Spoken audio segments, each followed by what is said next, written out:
There was one thing we got to do at Peppa Pig World the second time that we didn't get to do the first time. We got to meet Peppa and George. Even if you've never seen it, you'll know Peppa and George. Peppa, the eponymous Peppa, the pig with human characteristics, age 4, maybe 5. George, maybe 2 years old, basically an imbecile, also a pig. Their faces and the faces of their friends and family, they're all over Peppa Pig World. But like any good money-spinning theme park, there's one particular point in the day where you can queue up to meet the main 2 adult humans in Peppa and George costumes. This hadn't been there the first time around, or at least we hadn't seen it. The second time there it was, the queue, not that long, we got in the queue, we were getting further forward, we were getting excited. And then we rounded the corner, and I saw, to my horror, get ready for this, Peppa and George were the same height. You fucking what? The older sister, younger brother dynamic is key to the charm of the show. The show's been replicated perfectly everywhere else, and now here, at the most narratively important point in the day, they're the same height? This is slapdash and shit, I thought to myself. I looked at my 2-year-old daughter. She didn't appear to be thinking this is slapdash and shit. She was still pretty excited. I had to conclude that maybe I was getting stressed out because of other stuff going on in my life at the time. Or possibly even that I'd misjudged the heights of the pigs because, full disclosure, the previous day, I'd done acid on a beach in Cornwall.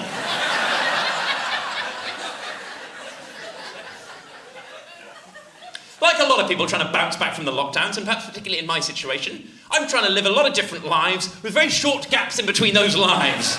I'd had a very happy, very safe day, gently hallucinating on a beach with some friends. There was one slightly humiliating point in the day where I had to be escorted off the beach by a soberer friend because I was apparently denying that the tide was coming in. I had, in the grip of the trip, briefly become a tide denier. Some video footage I'm keen to suppress of my friend Tom bundling me into the back of a taxi as I accuse him of sucking on the sweet teat of big tide.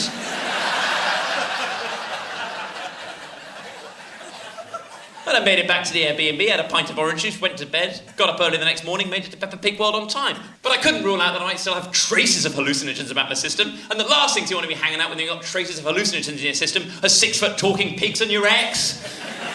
And I must stress, separate categories. Now, we get to the front of the queue.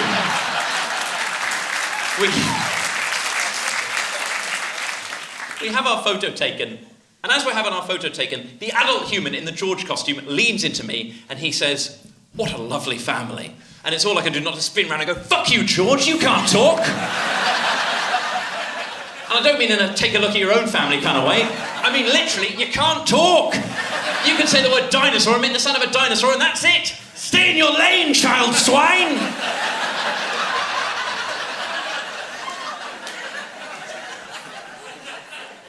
But I didn't say any of that, because I'd go to Pedro Pony's photo kiosk to have the photos printed. Went over, paid for the photographs, at which point, astonishingly, I was informed that due to a technology error, they were neither able to print the photographs nor issue me with a refund.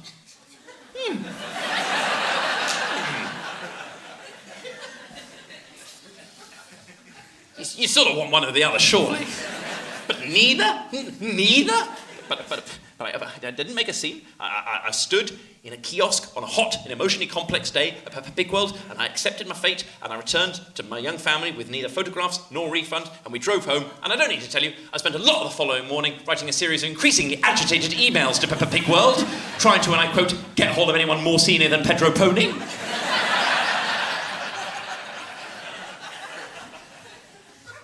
I wrote about 4 of these emails until my friend pointed out that perhaps I was putting more effort into trying to save the photographs than I had into trying to save the relationship. And that's quite a difficult verdict to come back from.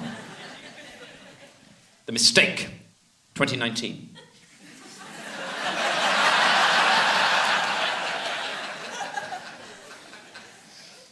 The Fat Controller made a mistake. And everything changed. Everything might have changed anyway, but regardless of this, it was a bad mistake. The next 4 years would have many of the happiest moments of the Fat Controller's life, but also most of the hardest. Everyone agreed this would all be for the best eventually, but that didn't make it any easier right now. Feelings are a lot harder to control than trains. There was lots about the past the Fat Controller would always regret, but it had also produced the best thing in his present and his future, one thing he would never regret. Something else he didn't regret, though, having more time to enjoy this Premier League title race.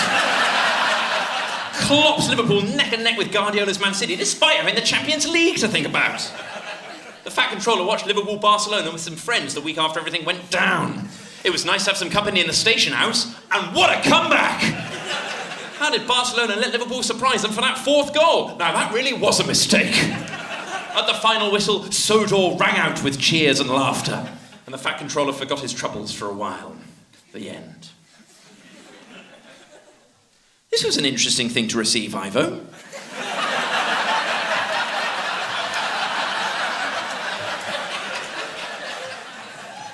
I see the story still become about football. But there are some nice bits here too. I like the line about feelings and trains. And I hope the Fat Controller's doing okay. Sounds like he needs to look forwards in his life rather than backwards.